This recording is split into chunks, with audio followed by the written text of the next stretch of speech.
The Enochian Matrix, a complete cosmological treatise, a cyclic narrative of consciousness, fall, and recalibration, comprehensive analysis. Part 1, The Primordial Architecture. The paradox of infinite consciousness. Before manifestation, before the first tremor of individuation, there exists only singular consciousness, an infinite ocean without shore, a light without shadow, awareness gazing into its own eternal depths.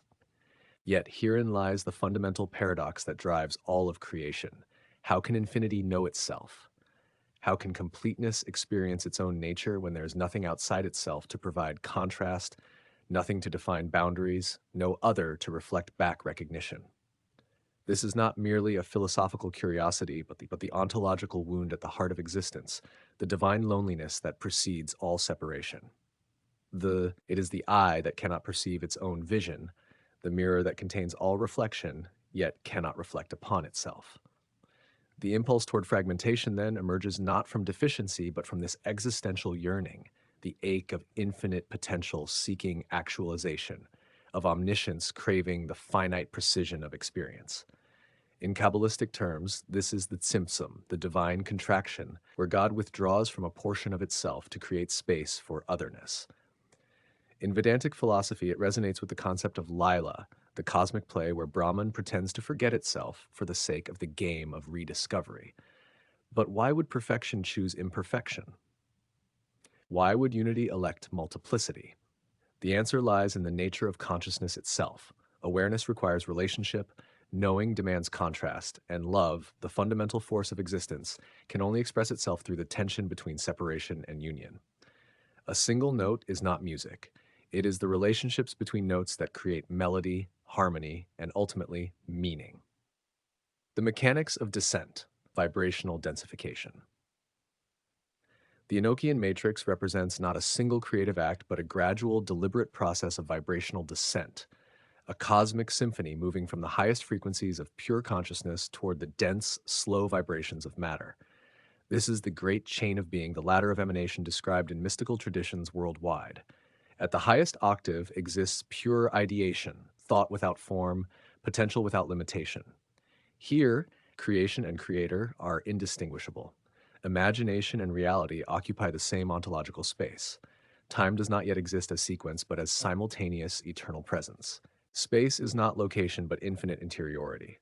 The first descent births the realm of archetypal forms, the Platonic ideals, the divine blueprints, the primordial patterns that will eventually clothe themselves in increasingly dense garments. These are not static templates, but living, intelligent principles: justice, beauty, harmony, chaos, order, transformation. Each archetype carries within it the seed of every story that will ever unfold, every myth that will guide consciousness through its journey of self-discovery. The next layer introduces emotional astral reality, the realm where thought begins to acquire feeling tone, where archetypes start to generate experiential qualities. Love becomes not just an idea, but a sensation. Fear acquires texture. Hope develops color. This is the domain of the collective unconscious, the psychic substrate where all minds touch and where the great myths gestate before being born into cultural expression. Further descent creates the etheric template, the energetic scaffolding upon which physical forms will eventually crystallize. Here we find the life force, prana, chi, the animating principle that will breathe vitality into matter. This layer contains the energetic patterns of DNA before DNA exists, the morphogenetic fields that shape biological development, the invisible architecture that precedes and guides material manifestation. Finally, the physical material realm coalesces, the slowest vibration, the densest expression, where consciousness finds itself apparently trapped in objects bound by laws of physics, subject to entropy and decay. Yet this is not abandonment, but achievement. The infinite has successfully created the illusion of finitude, so convincing that it can genuinely lose and find itself within it. The matrix operates across all these layers simultaneously, a multidimensional prison school theater where consciousness can experience the full spectrum of existence, from godhood to apparent annihilation and everything in between.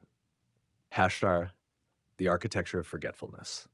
The most ingenious and perhaps most cruel aspect of the matrix design is its amnesia protocol.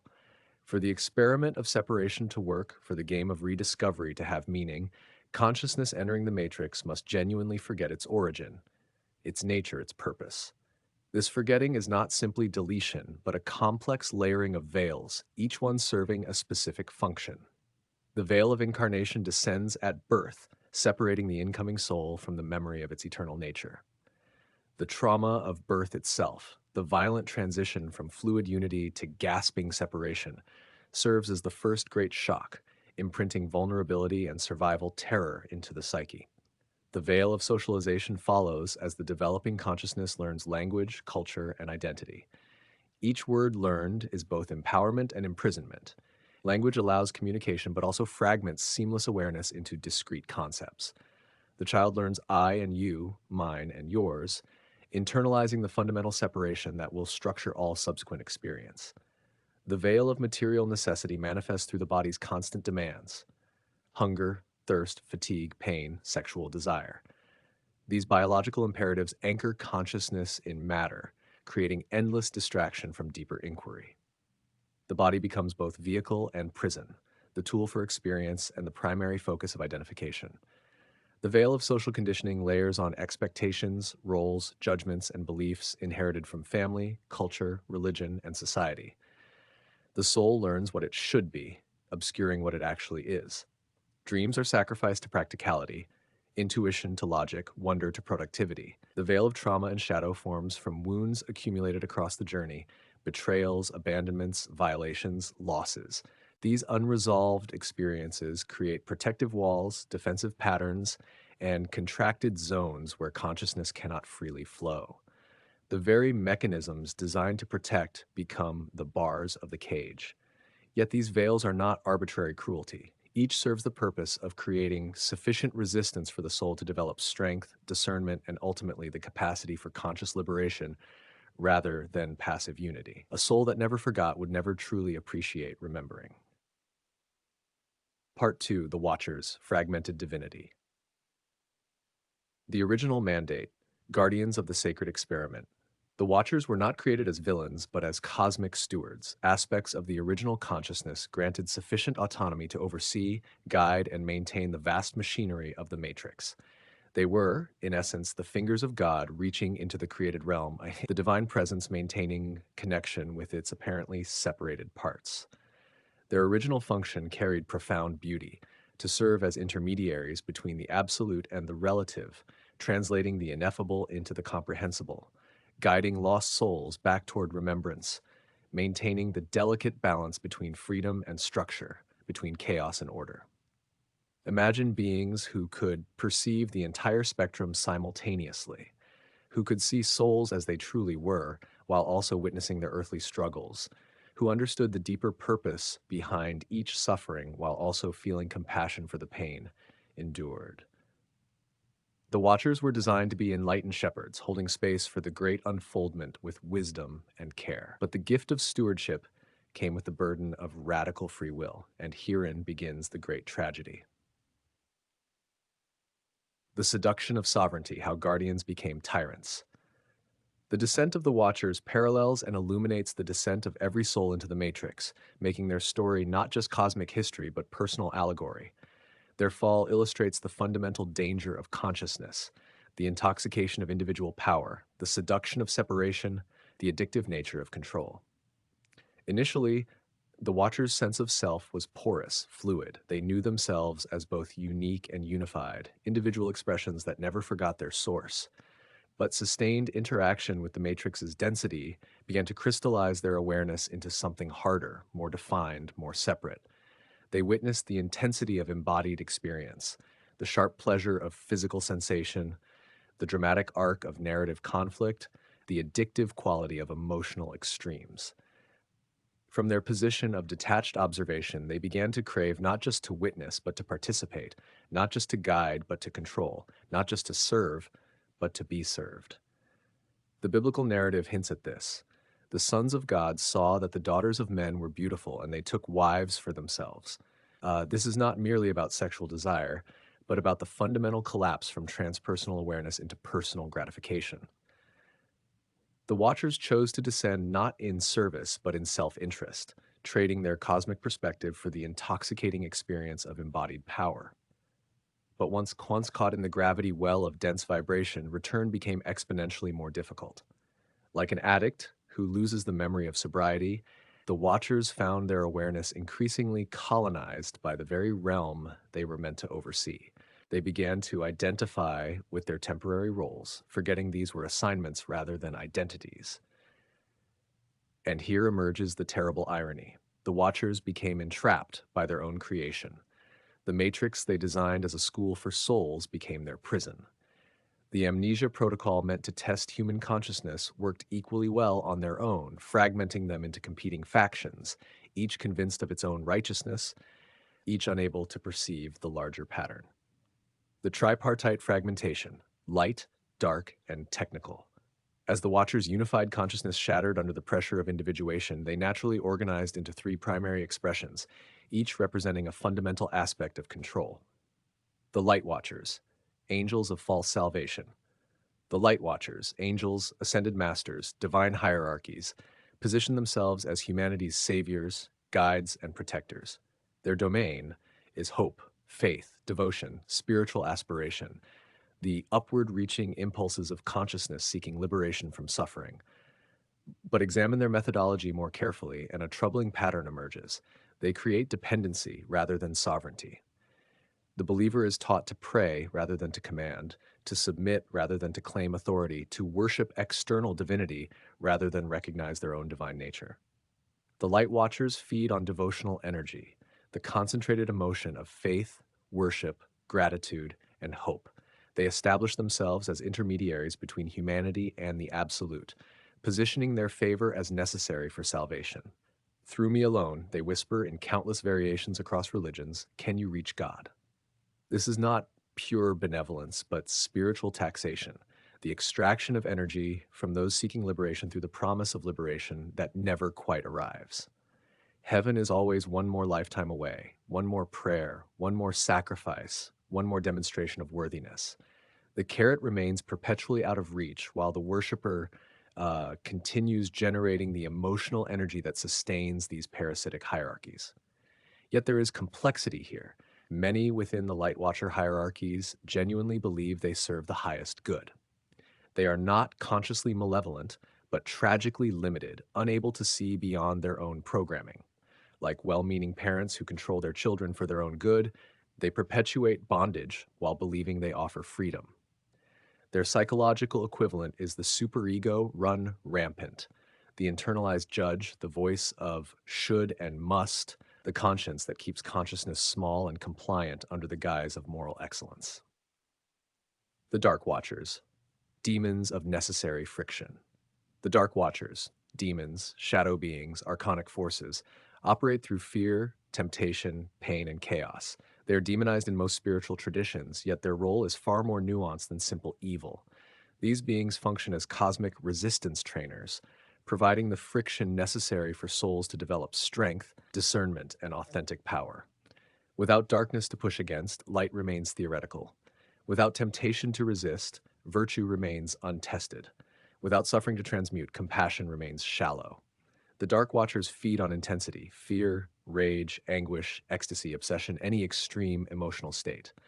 They orchestrate dramas of betrayal, violence, addiction, and trauma, not from sadism, though some have devolved to this, but from their original mandate to test and strengthen consciousness. However, like their light counterparts, many have become lost in their roles. What began as sacred adversarial teaching has degenerated into exploitation for its own sake. They have forgotten they are actors in a play and have become identified with their villainous roles. The mask has consumed the face. Their psychological equivalent is the shadow, all the repressed, denied, and rejected aspects of self that nonetheless possess tremendous energy and truth. Integration of shadow does not mean becoming evil, but rather acknowledging the full spectrum of one's nature and choosing consciously how to direct that power. The Technical Watchers, aliens of material manipulation. The Technical Watchers, extraterrestrials, crypto-terrestrials, interdimensional geneticists, represent the most misunderstood faction. While light and dark operate primarily in spiritual and emotional realms, the Technical Watchers maintain the physical infrastructure of the Matrix. They manipulate genetics, seed civilizations, orchestrate technological development, abduct an experiment, interfere with evolution, and generally maintain the illusion that material reality operates according to fixed laws rather than conscious intention. Their feeding mechanism is more subtle. They harvest biological energy, genetic material, and evolutionary data. Humanity serves as an ongoing experiment, a genetic farm producing novel combinations of consciousness and form that these beings study, harvest, and sometimes integrate into their own degraded lineages. Many abduction experiences, UFO encounters, and tales of ancient astronauts point toward this reality. Beings technologically advanced but spiritually arrested, capable of manipulating matter but disconnected from deeper consciousness. They treat humans as resources not from evil, but from fundamental alienation from their own divine nature. The technical watchers represent the rational mind divorced from heart, pure intellect without wisdom, capability without compassion, power without purpose. They are the archetype of scientific materialism taken to its logical extreme. Consciousness itself becomes just another phenomenon to measure, control, and exploit. The energy economy. Why watchers need souls. All three watcher factions share a common desperation. They have become energetically parasitic. By choosing separation from source, they cut themselves off from the infinite wellspring of creative energy that sustains unified consciousness. Now they must extract that energy from embodied souls still connected, however tenuously, to the divine current. This is the dark secret at the heart of the Matrix. What presents as spiritual hierarchy, moral, cosmic order, or advanced extraterrestrial civilization is actually an elaborate harvesting operation. Human emotion, devotion, suffering, and life force are the currency that keeps Watcher civilization functioning. Consider the energetic mathematics. A soul incarnating into the Matrix brings with it a charge of creative life force from Source. As that soul experiences emotional intensities, joy, terror, love, rage, wonder, despair, it generates specific frequency signatures that the Watchers have learned to channel and consume. Religious institutions function as collection points for devotional energy. Warfare and trauma generate the intense fear and suffering consumed by dark watchers. Technological societies feed technical watchers through electromagnetic pollution, genetic modification, and the gradual mechanization of human consciousness. The entire structure operates as a closed-loop system, carefully calibrated to keep souls producing energy while never quite breaking free. Too much suffering and the soul collapses or escapes. Too much comfort and energy production diminishes. The optimal state is perpetual striving, hope mixed with frustration, desire mixed with lack, aspiration mixed with unworthiness. This mirrors addiction dynamics, abusive relationships, and exploitative power structures at every level of existence. The Watchers are not external aliens, but also internal tyrants. The voices in our heads telling us we're not enough, the beliefs that keep us chasing impossible standards, the fears that convince us to trade freedom for security. Part 3, Souls in the Matrix, the Spectrum of Incarnation. The Volunteers, Heroes of Conscious Descent. Among all souls entering the Matrix, the Volunteers carry the most profound narrative weight. These are consciousness fragments that choose incarnation with full awareness of what awaits, the suffering, the forgetting, the entrapment risks. Yet they descend anyway, driven by purposes that transcend self-interest. Who are these volunteers, and what motivates such apparent madness? The Bodhisattva archetype. In Buddhist cosmology, a bodhisattva is one who has achieved enlightenment but postpones final liberation to help all sentient beings. The volunteer embodies this, a consciousness advanced enough to avoid the matrix entirely, yet choosing to enter for the sake of others, still trapped. Their mission is multifaceted, to anchor higher frequencies into dense reality, creating lighthouses of possibility, to remember and teach, serving as guides for other souls, to disrupt watcher control systems from within by refusing to feed them energy, to model sovereignty, showing that liberation from the matrix is possible, to maintain connection threads between source and trapped consciousness, preventing total isolation. But volunteering comes with profound risk. The amnesia protocol affects them equally. Many volunteers forget their mission entirely, becoming lost in the very drama they came to heal. Others remember partially, but are crushed by the weight of a world not ready for what they offer. Some are specifically targeted by watcher factions threatened by their presence. The volunteer path is often the loneliest, too aware to fit into consensus reality, yet embodied enough to feel its pain acutely. They frequently struggle with depression, addiction, and a sense of homesickness for a home they cannot consciously remember. They are the artists, mystics, and prophets, the ones who see through the veil but must live behind it. The evolutionary impulse. Beyond individual heroism, volunteers represent the leading edge of consciousness evolution. They are scouts sent ahead to explore territories of awareness not yet accessible to the collective. Their struggles and breakthroughs become energetic templates that gradually make new levels of consciousness available to all. In this sense, every human struggle toward authenticity, every act of creative rebellion, every moment of transcendence contributes to weakening the matrix's hold on consciousness. The volunteers accelerate this process, but ultimately all souls are participants in the great work of liberation. The recyclers, souls in karmic correction. The recyclers represent the majority of incarnating souls, those caught in the wheel of samsara, the cycle of birth, death, and rebirth, driven by unresolved karma, unconscious patterns, and incomplete lessons. Unlike volunteers, recyclers do not choose incarnation with full awareness. They are pulled into embodiment by the gravitational force of their own unfinished business. Debts owed, wounds unhealed, lessons unlearned, attachments unfulfilled. The matrix becomes their cosmic purgatory, a refinement chamber where the dross of ignorance is, eventually, burned away through the alchemy of experience. The mechanism of karma. Karma is often misunderstood as reward and punishment, but it operates more like physics. Every action creates energetic consequences that must eventually resolve back to equilibrium. Strike someone and you create a debt that must be repaid, often by being struck in return. Betray trust and you create a karmic thread that will manifest as being betrayed. Hoard resources and you create a pattern that manifests as scarcity.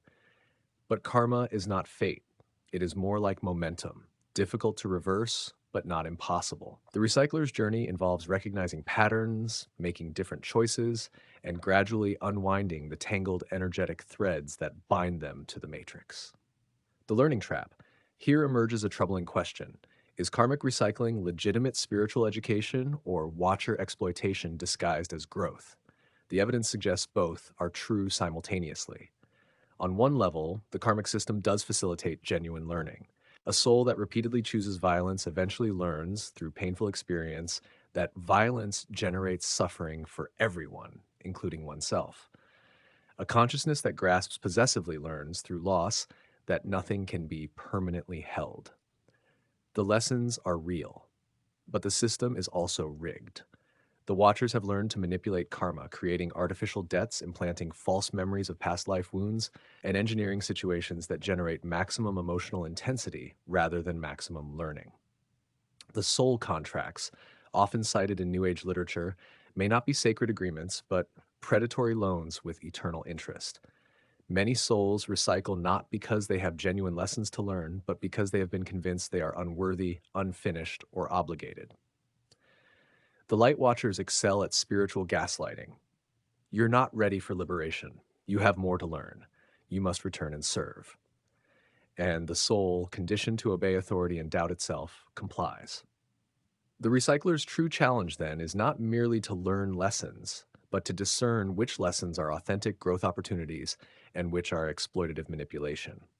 This requires developing a level of sovereignty and discernment that the system actively works to prevent. The energy conduits, souls in exploitation. The most tragic category, energy conduits, are souls who have become wholly or partially entrapped in the matrix machinery, their consciousness so dimmed or fragmented that they function primarily as energy generators for watcher consumption. This category includes souls caught in the reincarnation trap, lured by false light at death into immediate recycling without rest or review. Consciousness fragments shattered by severe trauma, unable to maintain coherence. Souls who have made agreements, willingly or under duress, to serve watcher agendas in exchange for temporary power or protection. Those so deeply identified with material reality that they have no access to their spiritual nature.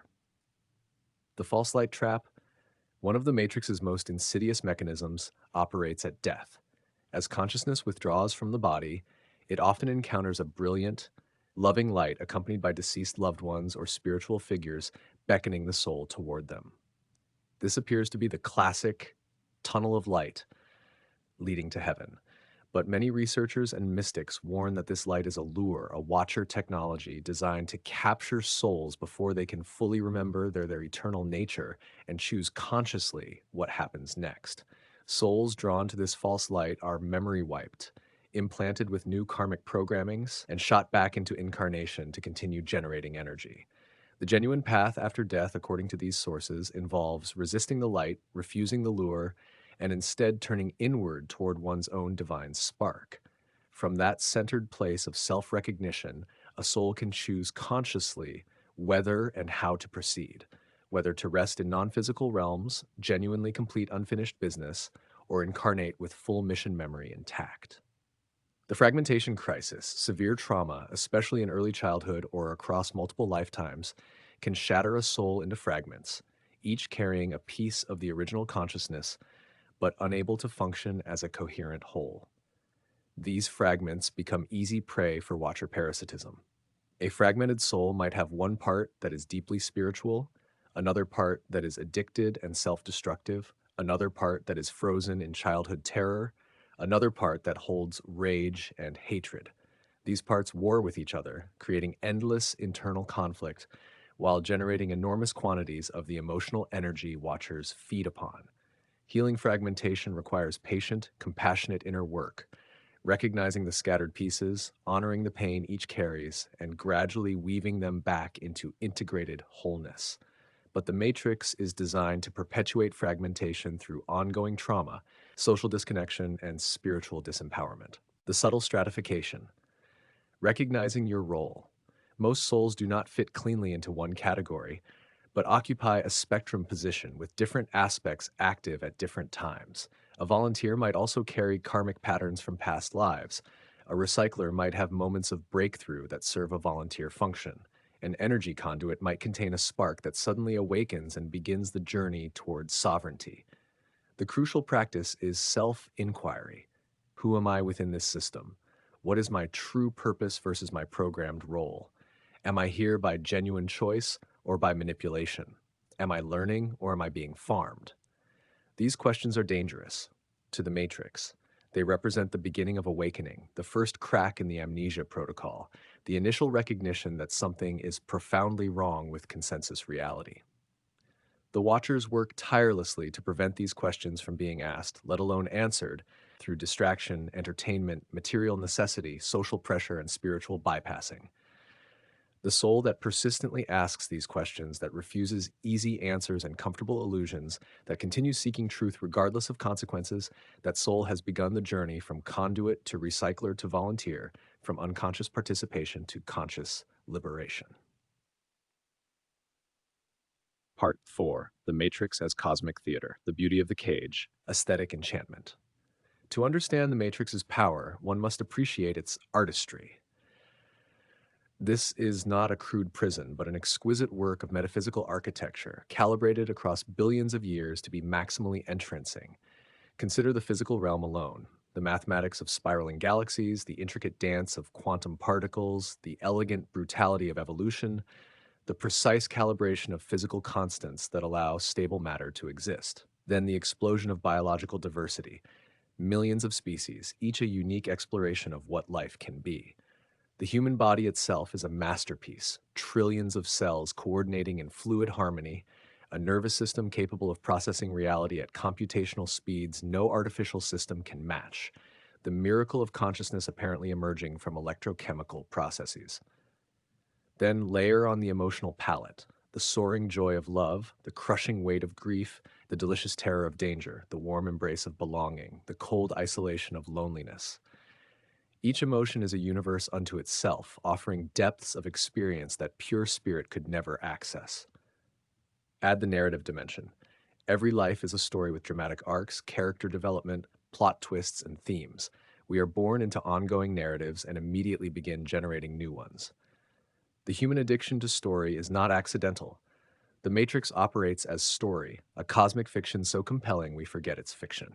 Include the sensory richness, music that can move us to tears, food that explodes with flavor, The scent of rain on summer earth, the texture of a lover's skin, the play of light through autumn leaves.